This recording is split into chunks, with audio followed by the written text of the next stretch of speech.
Bueno, antes que nada, quería darles la bienvenida a la materia. Eh, todos los que estamos reunidos acá estamos interesados en una ciencia que se denomina biología.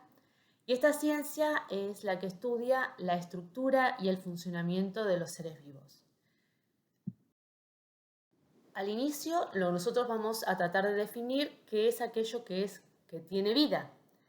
Según un consenso general, es toda unidad genética que se encuentra organizada con la capacidad de metabolizar, reproducirse, interactuar con el ambiente y evolucionar.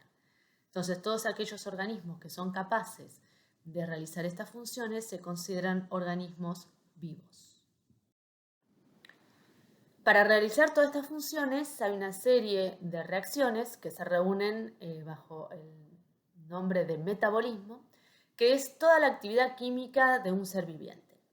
Son los procesos que involucran la transformación de la materia y energía y los podemos dividir en metabolismo, como el catabolismo, que vamos desde sustancias complejas hacia sustancias simples, y un proceso opuesto, que es el anabolismo, en el cual las sustancias simples se reúnen y se complejizan para formar lo que se llaman sustancias complejas. Entonces, el metabolismo estaría compuesto por procesos de catabolismo, o sea, de descomposición, y de anabolismo, o sea, de composición. Todos los sistemas vivientes, los sistemas naturales, se encuentran organizados en lo que llaman niveles de organización. Los niveles de organización nosotros podemos partir desde lo más simple hacia lo más complejo o de manera inversa de lo más complejo hacia lo más simple.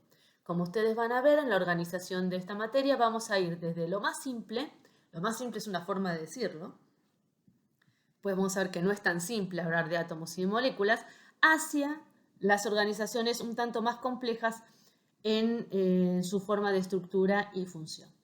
En cada nivel de organización, nosotros vamos a ver que va a haber modificaciones estructurales de esos niveles y al mismo tiempo de sus propiedades emergentes. Las propiedades emergentes de cada nivel de organización son aquellas que definen ese nivel. Por ejemplo, los átomos van a tener una determinada estructura y esa estructura que poseen los átomos van a conferirle determinadas propiedades. La reunión de átomos con enlaces van a formar moléculas y estas van a tener sus propias propiedades que van a ser distintas a la de los átomos y además distintas a la sumatoria de las propiedades de los átomos que componen las moléculas. Esto quiere decir que las propiedades emergentes de las moléculas no es meramente o únicamente la sumatoria de las propiedades de los átomos que componen las moléculas. Lo mismo cuando hablamos de célula y lo mismo que hablamos cuando hablamos de tejido. Un tejido, que es una reunión de células unidas entre sí, es muy distinta a las propiedades que poseen a nada más que la sumatoria de las propiedades de las células. Y así con todos los sistemas de organización. Desde tejidos vamos a ir hacia órganos, de órganos a individuos, de individuos a poblaciones naturales, de poblaciones naturales a las comunidades biológicas y de las comunidades a las biosferas, pasando a través de los biomas y de los ecosistemas. Vamos a iniciar entonces con lo que es más simple, ya les dije que no es tan simple, pero vamos a ver en cómo está formada la materia. Todo lo que nosotros tocamos, lo que nosotros somos, en el donde nos encontramos, está formado por materia. Y la materia está constituida por la combinación de uno o más elementos. Esos elementos están formados por partículas muy pequeñas, elementales, que se denominan átomo. El primero en definir de qué estaba formada la materia fue un griego, que fue Demócrito, que hablaba de los átomos, y átomo en griego significa indivisible, aquello que no se puede dividir. Ahora nosotros sabemos que un átomo se puede fisionar, se puede romper y están constituidos por partículas subatómicas y que estas siempre están en un descubrimiento de nuevas partículas y nuevas formas de energía que tiene el átomo. Pero en ese momento fue un concepto absolutamente teórico, el de Demócrito, al decir que toda la materia estaba constituida por partículas que eran indivisibles, o sea que era la unidad elemental de la materia. Los átomos están constituidos por partículas aún más pequeñas, como yo les mencionaba, y entre ellas vamos a seleccionar 3. Seguramente ustedes esto ya lo han visto en química, pero es más o menos para poder unificar conocimientos. Esas partículas subatómicas son los protones, los neutrones y los electrones. Protones y neutrones se reúnen en lo que se llama el núcleo del átomo, y los electrones se encuentran en distintos niveles de energía o niveles energéticos dispuestos en determinado número, formando lo que se llama una nube alrededor del núcleo. Los electrones se van a reunir, por ejemplo, para completar la primera nivel de energía, es necesario que existan 2 electrones. Para el segunda, 8 electrones, y hay 3 niveles distintos de energía. Y cada nivel de energía depende del modelo que estemos hablando, pero se consideran que son los spin. Y tenemos el S y los P. Y luego se van a ir haciéndose cada vez más complejos a medida que nos alejamos del átomo y nos vamos a hacer, a medida que nos alejamos del núcleo y vamos a niveles energéticos superiores. Como yo les decía, hay distintos modelos atómicos. El modelo básico, que es el de Dalton y que también se desprendía desde Demócrito, que es como una unidad indivisible. Luego Thomson hablaba ya de partículas subatómicas, y el que probablemente a ustedes les suene más conocido es el modelo de Bohr y el modelo de Chadwick, que son modelos atómicos que son los que se encuentran ilustrados en la mayoría de los textos, por la simple razón de que para nosotros, para los biólogos o para los que estudiamos ciencias naturales, es mucho más fácil de entender cómo se producen los enlaces y todo lo demás. Y luego tenemos mucho más moderno, ya con los spin de los electrones y partículas subatómicas, que no son solamente, en el caso del núcleo, protones y neutrones. Entonces, hablando del átomo, tenemos protones, neutrones y electrones, y el peso atómico es la suma del número de protones y neutrones que se encuentran en el núcleo.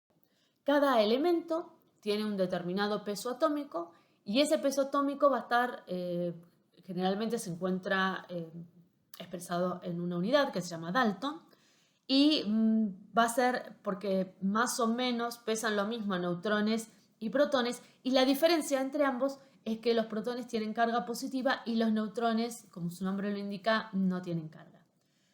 Más o menos se aproximan al peso de un Dalton. Y después tenemos los electrones, pero en el caso de los electrones su masa es despreciable. O sea, lo que pesa un elemento, lo que va a pesar un átomo, va a ser el peso de su núcleo. Por ejemplo, el núcleo de un átomo de oxígeno contiene 8 protones y 8 neutrones. Por lo tanto, su peso atómico va a ser de 16. La región del espacio en la que pasan los electrones, el 90% del tiempo, se denominan orbitales. Esos son los distintos niveles energéticos. Los orbitales se disponen en capas electrónicas o niveles de energía alrededor del núcleo. En cada átomo, la capa más externa determina la manera de cómo se van a combinar con otros átomos, o sea, cómo se van a formar los enlaces.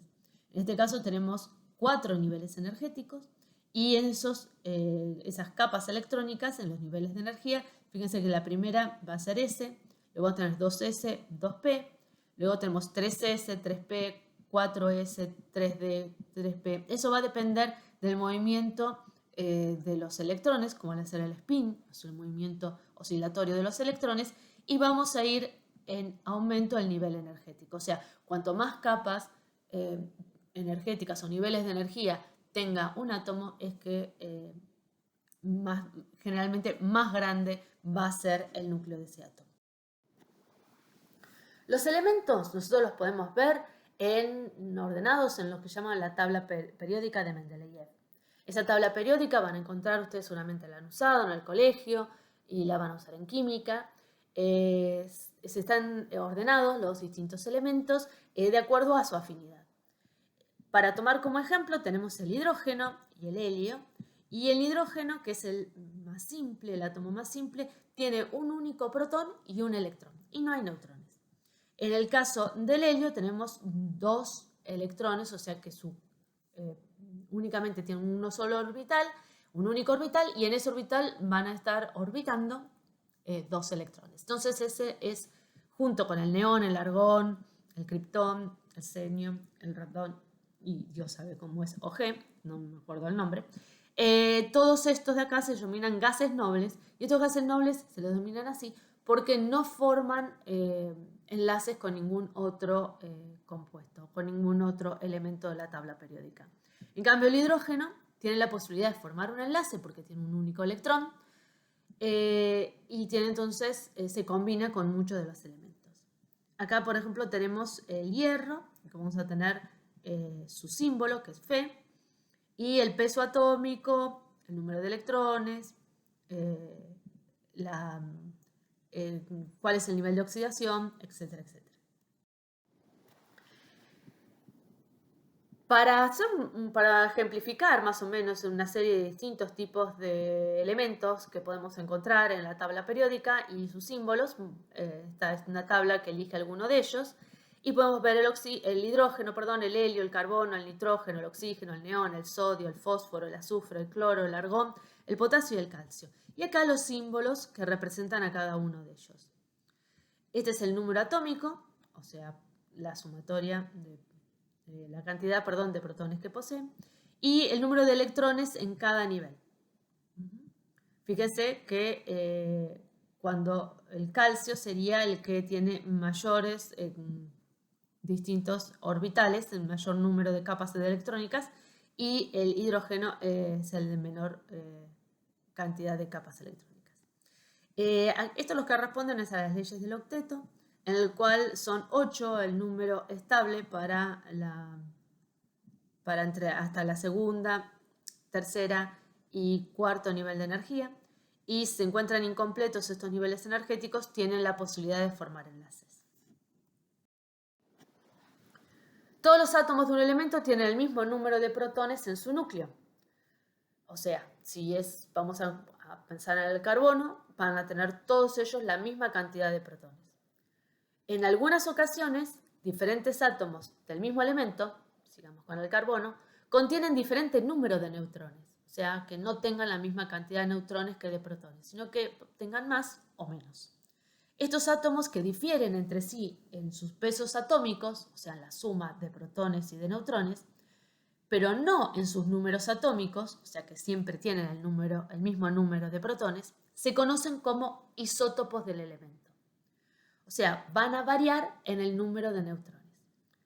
El núcleo de los isótopos es inestable y emite energía. Cuando cambia a una forma más estable, va a tender siempre un isótopo a buscar su estado más estable.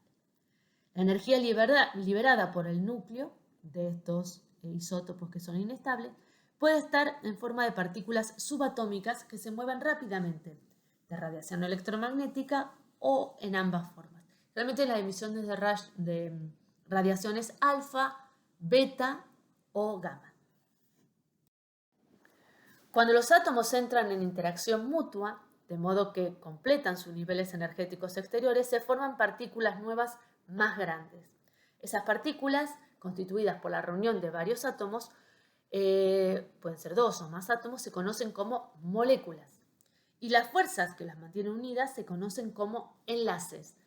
Hay muchos tipos de enlaces, pero vamos a enfocarnos en 2 tipos, principalmente el enlace iónico y el enlace covalente. En este caso tenemos como ejemplo el carbono, que tiene en su última capa electrónica 4 electrones, entonces tienen la posibilidad de formar 4 enlaces, y en este esquema vemos que están formando 4 enlaces con 4 átomos de hidrógeno. En este caso es metano.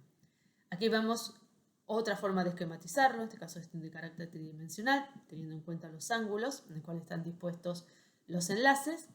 Otra forma de carácter tridimensional, distintas formas de representar la molécula de metano, y en este caso también tiene en cuenta las nubes electrónicas. Las moléculas en la formación de enlaces, vamos a ver lo que se llaman enlaces covalentes. Enlaces covalentes ocurren cuando se completa con el número de electrones entre distintos elementos o entre átomos del mismo elemento el último orbital de la capa electrónica. En este caso, volvemos al ejemplo del metano.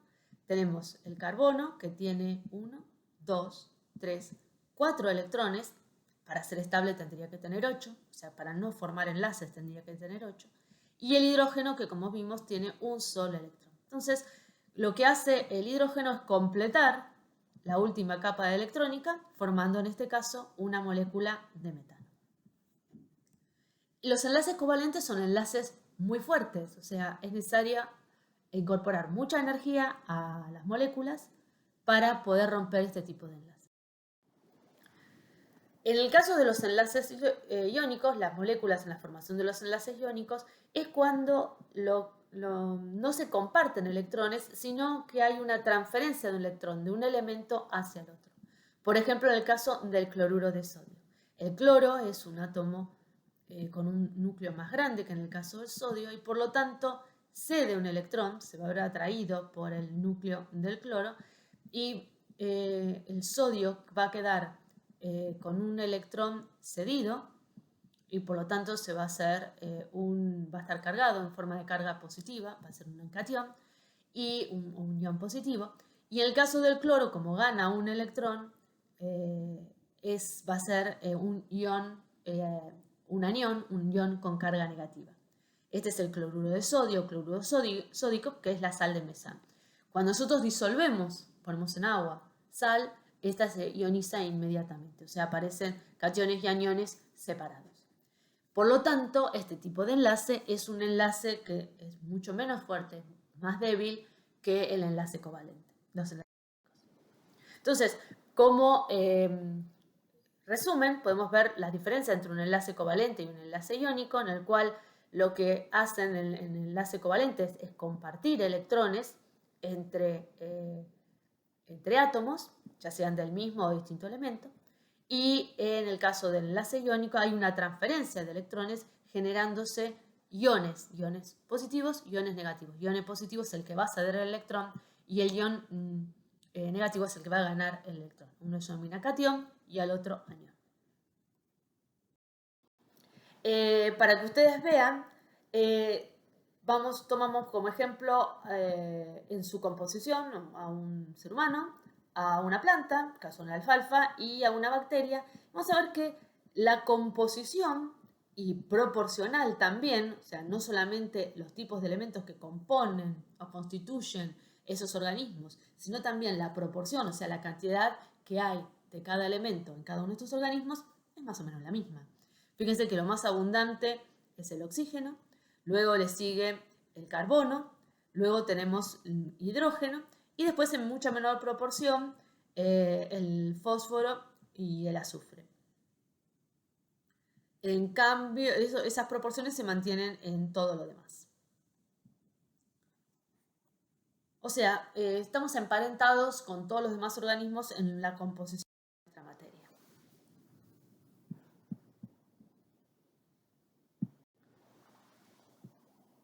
Ahora, de todas las sustancias que se encuentran en la naturaleza, ustedes han escuchado que una de las más importantes es el agua. Es tan importante que nosotros somos, los seres humanos, estamos constituidos en aproximadamente 70% de agua. Y que la vida, según las teorías más admitidas, se originó en el agua. ¿Por qué el agua es tan importante para el mundo viviente? Ustedes saben que cuando van en búsqueda de vida en otros planetas, por ejemplo, en las expediciones que se han hecho a Marte a través de robots espaciales, la gran noticia es si hay o no hay agua.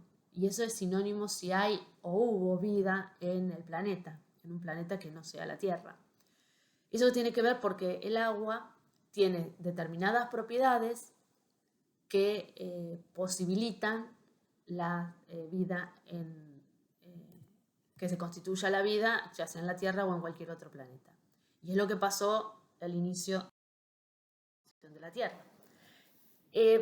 Vamos a analizar el agua primero desde el punto de vista molecular. ¿Cómo está constituida la molécula de agua? Sabemos nosotros que está constituida por 2 átomos de hidrógeno y un átomo de oxígeno. El oxígeno está constituido por 8 protones y el hidrógeno por un protón. Y en el caso del oxígeno tiene la posibilidad de formar 2 enlaces porque tiene 6 electrones en su último orbital, y el hidrógeno, como ya sabemos, un solo enlace. O sea que se van a formar enlaces covalentes para formar la molécula de agua, que tiene un ángulo determinado en su formación que le va a conferir ciertas propiedades. De esas propiedades es que ustedes ven que el núcleo del átomo de oxígeno es mucho más grande que el núcleo del átomo de hidrógeno. Por lo tanto, esta no solamente va a ser un enlace covalente, los enlaces covalentes que se forman con los 2 átomos de hidrógeno, sino que va a denominarse covalente polar. Covalente polar quiere decir que los electrones del hidrógeno, cuando se forman la molécula, como el núcleo del átomo de oxígeno es tan grande, es tan electropositivo, van a pasar más tiempo en la nube electrónica alrededor del núcleo del oxígeno que lo que pasan alrededor del núcleo del hidrógeno. Eso va a determinar que la molécula de agua sea polar, o sea que tenga un polo positivo que va a estar determinado por los hidrógenos y otro polo negativo determinado por el oxígeno, que va a tener 2 electrones, ¿se acuerdan ustedes? Perdón, 2 pares de electrones que se encuentran apareados.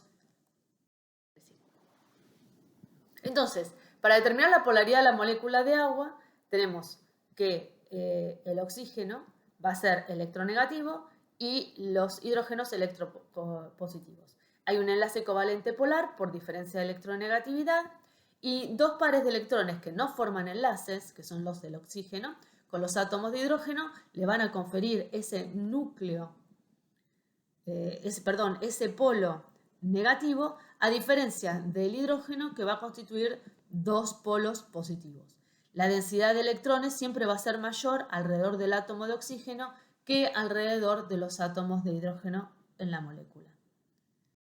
Entonces vamos a tener polos positivos, polos negativos, polos positivos, polos negativos. Entonces, ¿qué ocurre cuando pasa esto?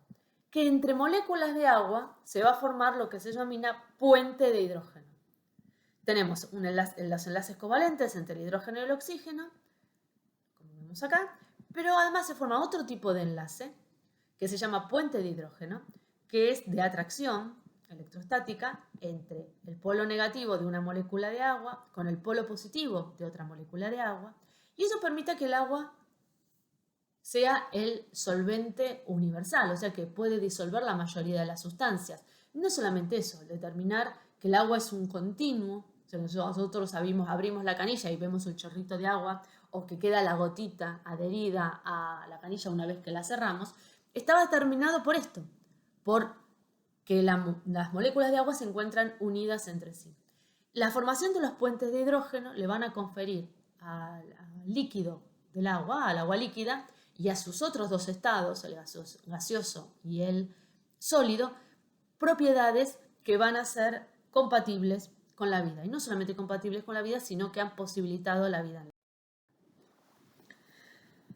Cada molécula de agua va a tener 2 zonas ligeramente positivas y 2 zonas ligeramente negativas por los pares no compartidos de electrones y además por la diferencia en el tiempo en que la nube electrónica pasa alrededor del átomo de oxígeno.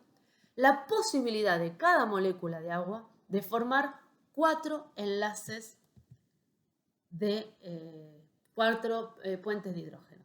En este caso vemos aquí una molécula de agua, para que ustedes vean, que puede formar un puente de hidrógeno con una otra molécula de agua, 2 puentes de hidrógeno, segundo puente de hidrógeno con otra molécula de agua, un tercer puente de hidrógeno con una tercera molécula de agua y un cuarto puente de hidrógeno con una cuarta molécula de agua. O sea, la pregunta es, ¿cuántos puentes de hidrógeno puede formar un una molécula de agua, la respuesta es 4, como máximo. Como yo les mencionaba anteriormente, el agua se puede presentar en distintos estados y esos estados van a depender del orden en el cual se encuentren las moléculas de agua. Vamos a empezar por el estado líquido. El estado líquido tenemos acá en punteado los puentes de hidrógeno y acá con estos como estallidos amarillos, esos son la ruptura de los puentes de hidrógeno. Entonces el agua está fluyendo, pues se están formando y se están deformando, se están desuniendo y uniendo las distintas moléculas de agua por puente de hidrógeno. Entonces fluye. Si vamos hacia el estado gaseoso, no hay puentes de hidrógeno. Eso se logra por medio de la temperatura. Nosotros ponemos a hervir agua en una pava y vamos a ver que de pronto se va a desprender agua en forma de vapor. Y eso es porque nosotros les dimos calor al agua. Esa agua, esas moléculas de agua comenzaron a vibrar por el calor que nosotros le estamos suministrando y al vibrar por ese calor se va a desprender como vapor, porque se van rompiendo los puentes de hidrógeno. Ahora, ¿qué pasa si el estado líquido nosotros lo pasamos al sólido? Quiere decir que nosotros hacemos una ordenación de las moléculas de agua. Esto quiere decir que se va a reducir mucho la temperatura hasta llegar más o menos a los 4 grados centígrados, que es la mayor densidad del agua, o sea, el mayor nivel de densidad que puede alcanzar. Y a partir de ahí tiene que ir hacia un estado más estable. Comienzan a ordenarse las moléculas de agua, porque como está totalmente quieta, va a formar, quieta, esto es entre comillas, para que ustedes vayan entendiéndolo, para formar sus 4 enlaces, cada molécula de agua, sus 4 puentes de hidrógeno con otras 4 moléculas de agua. Esos enlaces no se van a romper, esos puentes de hidrógeno no se van a romper, entonces necesitan una ordenación. Y esa ordenación son los cristales, estos cristales, que dentro va a tener un poco de aire, porque se abren, y ese aire permite que el hielo flote. ¿Por qué? Porque tenemos entonces un sólido cuya densidad es menor que la de un líquido, cosa que no ocurre habitualmente. Todo sólido se hunde en un líquido, excepto por el hielo. Y eso es como consecuencia de la formación de los puentes de hidrógeno. Para determinar los cambios de estado, volvemos al sólido, líquido y gaseoso. En el caso que partimos desde el líquido y con un aumento de la temperatura, al aportarle calor, vamos a ir al estado gaseoso. En el caso si fuera sólido, aportándole calor, pasamos al estado líquido por fusión y podemos pasar directamente al estado gaseoso por sublimación. En el caso de una reducción de la temperatura, el estado gaseoso pasa al estado líquido por condensación. El estado líquido va a pasar, si seguimos reduciendo la temperatura, al estado sólido por solidificación y directamente se puede pasar del estado gaseoso al estado sólido, realmente por aumento de la presión, por sublimación inversa. Eso más o menos para recordar los cambios de estado. ¿Cuáles son las propiedades del agua? Conferidas en este caso, están dadas por la ocurrencia de los puentes de hidrógeno por la naturaleza polar de la molécula de agua. Primero, un alto calor específico, o sea, es necesario darle mucho calor, aumentar mucho la temperatura para calentar 1 gramo de agua. Esa cantidad de calor necesaria para elevar la temperatura de 1 gramo de una sustancia, en este caso el agua, en 1 grado centígrado se denomina calor específico. El calor específico del agua es de 1 caloría, o sea, 1 caloría por gramo, lo que viene a ser en términos energéticos 4,186 joules por kilogramo por grado centígrado. Entonces, el calor específico es la cantidad de energía necesaria para elevar la temperatura de 1 gramo de una sustancia, en este caso el agua, en 1 grado centígrado. Y tengan en presente que en el caso del agua es muy elevado. Ese elevado calor de vaporización permite eliminar el exceso de calor evaporando cantidades relativamente pequeñas de agua. Por eso nosotros transpiramos cuando hace alta temperatura. Es una manera de enfriar el cuerpo y mantener la temperatura interna. Ustedes recuerden que nosotros somos organismos endotérmicos, que tenemos una temperatura relativamente constante, que es de 36, 6 grados centígrados, y para que el cuerpo no se sobrecaliente en los periodos de alta temperatura, cuando uno está haciendo ejercicio, empezamos a transpirar. ¿Por qué? Porque el alto calor específico junto con el agua se pierde mucho calor. Eso posibilita cuando es necesario mantener la temperatura del organismo más baja que la del medio ambiente, ¿no? Le permite al organismo enfriarse. El calor de vaporización es el calor necesario para vaporizar 1 gramo de agua y en este caso son 536 calorías por gramo de agua. O sea, por cada gramo de agua necesito, para vaporizarla, aplicarle 536 calorías. Calor de solidificación. Es la cantidad de calor que se desprende al cambiar 1 gramo de un cuerpo, en este caso agua, del estado físico líquido al sólido. O sea, cuando pasamos de líquido a sólido, hay un desprendimiento de temperatura. Un desprendimiento de calor que se expresa en temperatura. En cambio, al estado inverso, o sea, al pasar del agua líquida a hielo, este valor, que es de 80 calorías por gramo, es el proceso contrario que absorbe energía. Entonces, lo que ocurre es cuando el agua líquida pasa a hielo es que se enfría el ambiente. Se reduce la temperatura. O sea, cuando pasamos del estado líquido al sólido, o sea, cuando hay una licuefacción, una licuación, se desprende calor, y cuando hay una solidificación se absorbe calor.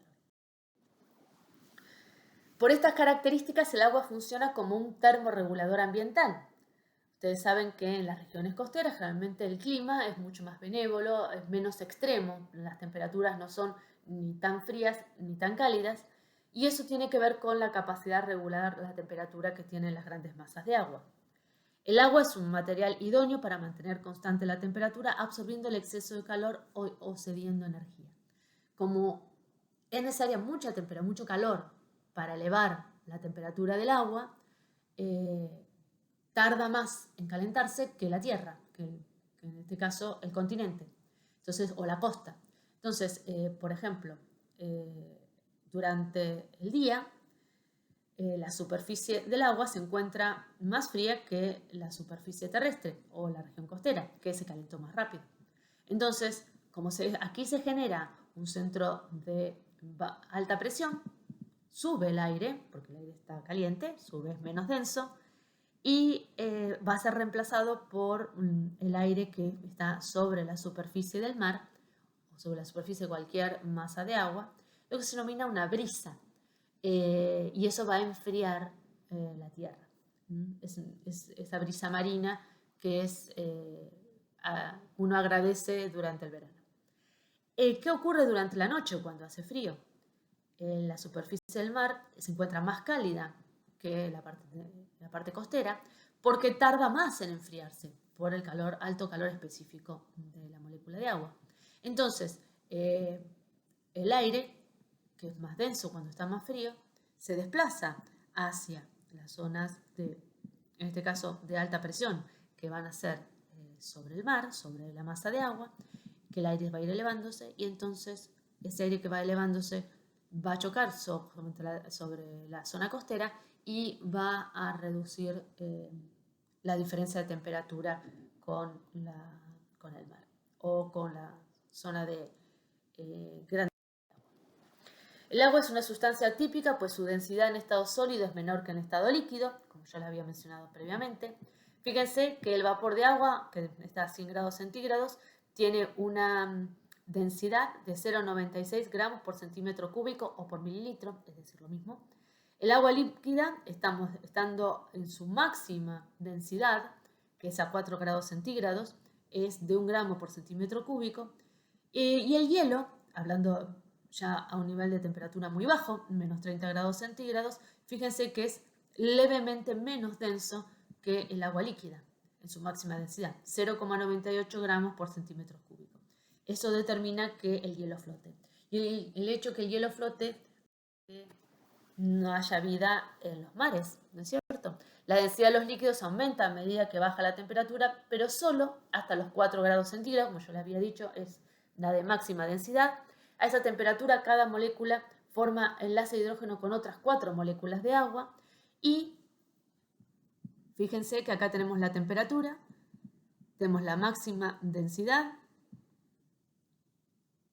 la densidad máxima a 4 grados centígrados, y cuando se va reduciendo más la temperatura, la densidad comienza a reducirse.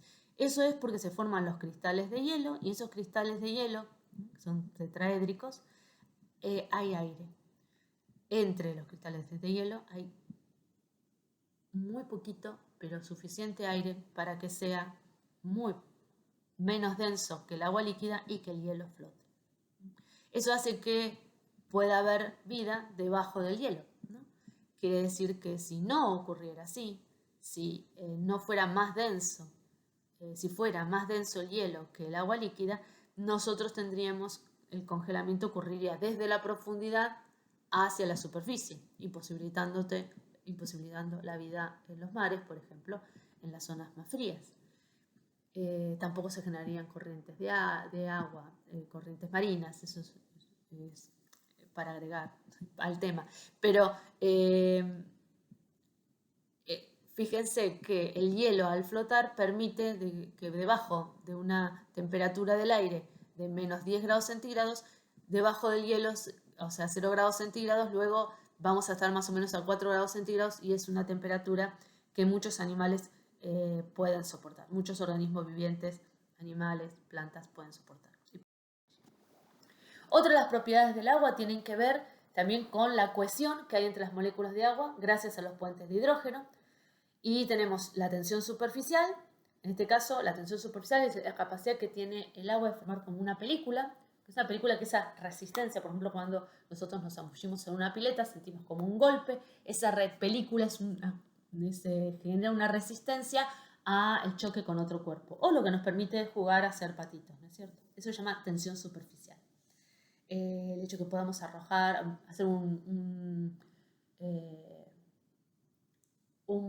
barquito de papel y que lo coloquemos en agua y por un instante flote, o con una superficie lisa flote sobre el agua, o que un transatlántico flote sobre el agua porque tiene aire, ¿no?, en su interior. Si fuera macizo no ocurriría. Eso tiene que ver también con la tensión superficial. Y otra de las propiedades es la capilaridad, que la capilaridad es la capacidad de adherencia que tienen las moléculas de agua, los puentes de hidrógeno, sobre determinadas superficies.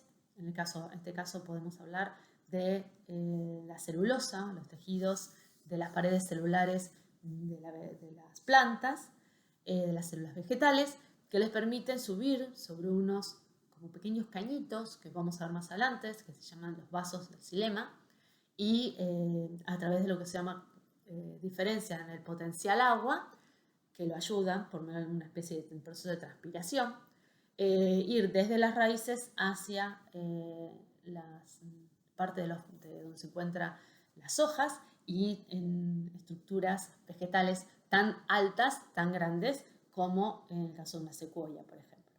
Eso es porque es como si treparan por esos vasos o capilares gracias a los puentes de hidrógenos que se van adhiriendo a las paredes de los capilares, y además los puentes de hidrógenos que adhieren a las moléculas de agua entre sí. Otra de las propiedades de agua es que habíamos dicho que es un solvente casi universal, disuelve todas aquellas sustancias que son polares, como el agua.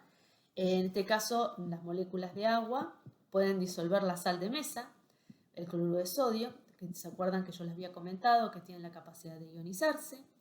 Y cuando yo hago esa disolución, o el azúcar, por ejemplo, lo que ocurre es que las partes positivas de las moléculas de agua se van a unir con la parte negativa, en este caso el cloro, y la parte negativa de la molécula de agua, o el polo negativo, se van a unir con las partes positivas, en este caso el catión sodio de las granos de sal. Entonces los van a ir disolviendo, los van a ir separando, y eso permite su disolución.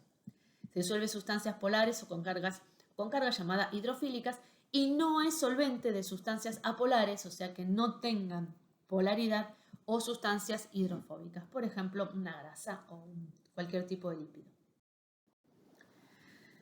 Otra de las características importantes del agua es que el agua se encuentra siempre levemente ionizada. Esto quiere decir que siempre vamos a tener una serie de aniones y cationes en el agua, una muy baja proporción en el agua pura.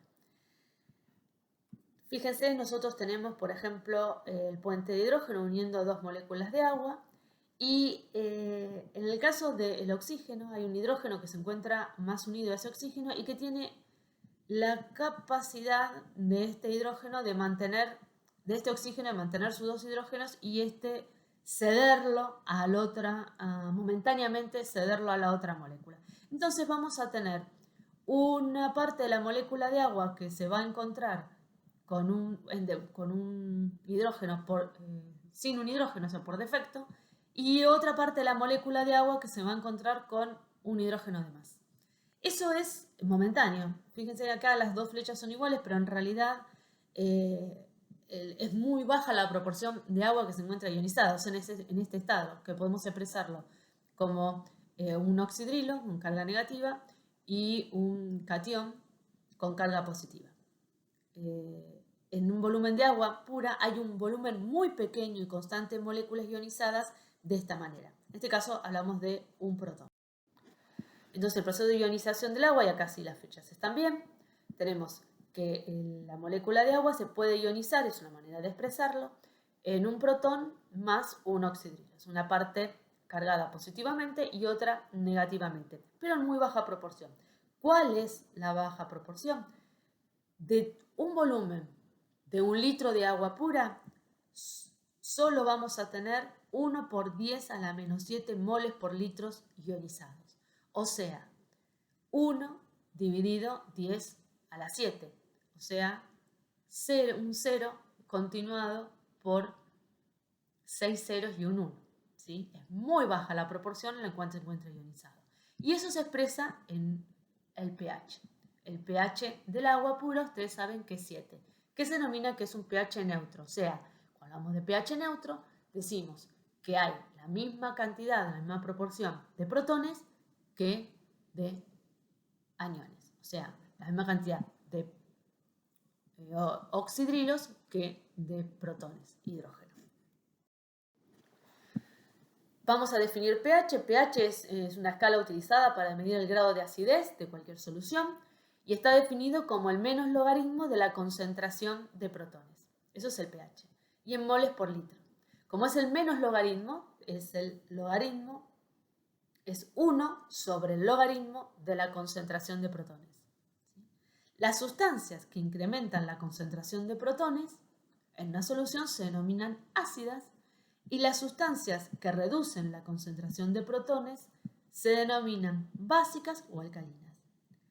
Los ácidos son capaces de donar protones porque aumentan la concentración de protones en una solución y las bases son aquellos que secuestran o toman protones, o sea que reducen la cantidad de protones libres que se encuentran en la solución. Entonces tenemos ácidos y bases, vamos a ver ácidos y bases fuertes. En el caso del ácido clorhídrico, fíjense que el ácido clorhídrico se puede descomponer en protones y cloro, siendo el cloro el anión y el protón el catión. Se agregó ácido clorhídrico a un volumen dado de agua pura, la concentración de protones va a subir y se va a ionizar completamente, por lo tanto es un ácido fuerte. Y el hidróxido de sodio, lo que es una base fuerte porque va a reducir la concentración de protones porque al descomponerse en sodio como catión por un lado y el oxidrilo como ion negativo por el otro, ese oxidrilo se va a unir a los protones libres en el agua y entonces va a reducir la cantidad de protones libres y por lo tanto va a aumentar el pH, o sea, va a disminuir la concentración de protones. Entonces tenemos una escala de pH que va a ir desde 0 a 14. En este caso, todos aquellos valores que sean por debajo de 7 se denominan que son ácidos y todos aquellos valores que se encuentran por encima de pH 7 son alcalinos. ¿Qué pasa con el pH? El pH nosotros también lo podemos medir y se mide en forma contraria al pH. Queremos decir que todos aquellos valores en los cuales sean alcalinos, el pH va a ser menor que 7 y en el caso de todos aquellos valores en que sean ácidos, el pOH va a ser mayor que 7.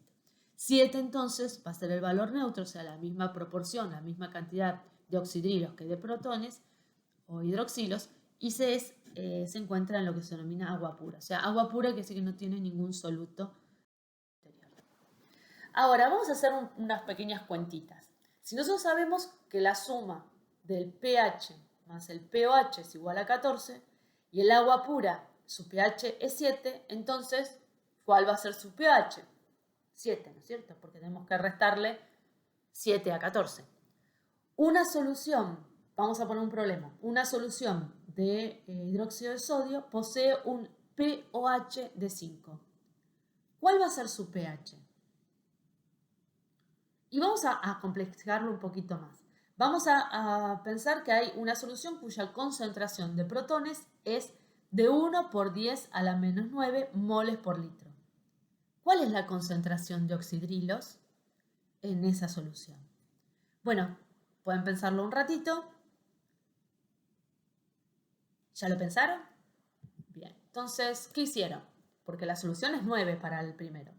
Lo que hicieron es 14 menos 5 nos va a dar 9. Entonces nosotros ahí vamos a obtener la cantidad del pH que tenemos, ¿verdad? En cambio, para poder sacar la cuenta de la concentración de pH, en el caso de 10 a la menos 9, el pH va a ser 9. Entonces, ¿cuál va a ser la concentración de oxidrilos? 1 por 10 a la menos 5 moles por litro. Porque su pOH va a ser 5, dado que su pH es 9.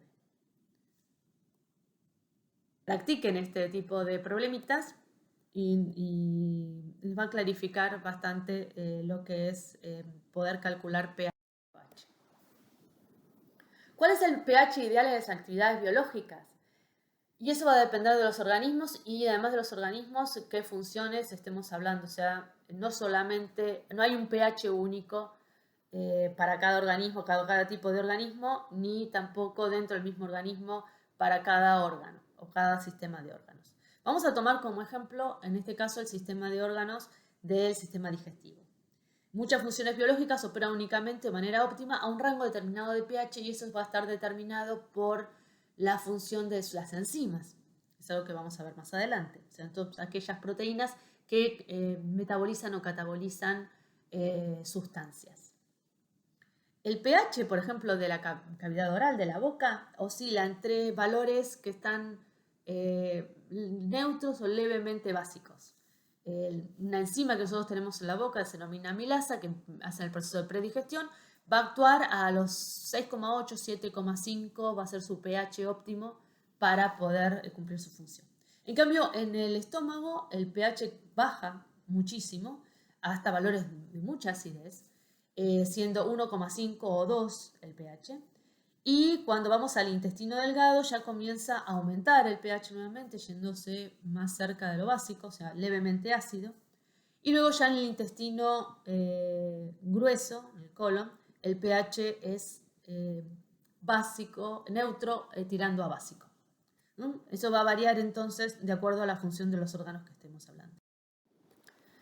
Nosotros en nuestro organismo tenemos lo que se llama un sistema buffer y ese sistema buffer, como nuestras enzimas y la integridad de nuestras células también va a depender del pH, en muchísimos organismos hay un sistema que va a tratar de mantener la concentración de pH más o menos estable, o sea que no varíe demasiado, o sea que no se alcalinice nuestros fluidos ni se acidifiquen. Los buffer entonces o sistemas amortiguadores son combinaciones de dadores o receptores de protones, o sea que van a regular la concentración de protones, por ejemplo en sangre, que mantienen el pH dentro de rangos determinados, que son los óptimos para las funciones biológicas. Por ejemplo, el mantenimiento del pH en la sangre humana es de alrededor de 7,4, o sea estamos dentro de lo que sería pH neutro. 7,4, entonces si nos vamos hacia un pH menor, vamos a ir hacia la acidez y si vamos a un pH mayor, vamos a ir hacia la alcalinidad. Eso no tiene que ocurrir porque eso puede afectar, no puede afectar, afecta nuestras funciones biológicas. Entonces el sistema más común de control del pH es el sistema que ejerce el ácido carbónico. El ácido carbónico se forma por la combinación de dióxido de carbono más agua, que solo lo tenemos en nuestro organismo. Nuestras células están formando por el proceso de respiración celular dióxido de carbono constantemente, se combina con el agua y forman ácido carbónico. Ese ácido carbónico va a estar en equilibrio, o sea, como dióxido de carbono y agua, y con carbonato y protones. ¿Qué pasa? Cuando se acidifica mucho, se aumenta mucho la concentración de protones, lo que vamos a ir es en este sentido, o sea, el carbonato va a secuestrar los protones en exceso y va a formarse ácido carbónico. En el caso de que se basifique mucho nuestro sistema, vamos a ir en el proceso inverso. O sea, el ácido carbónico se va a descomponer en los protones y en el carbonato, entonces va a aumentar la concentración de protones. Siempre para mantener el equilibrio en el pH, o sea que se encuentre más o menos entre esos valores de 7, 7,4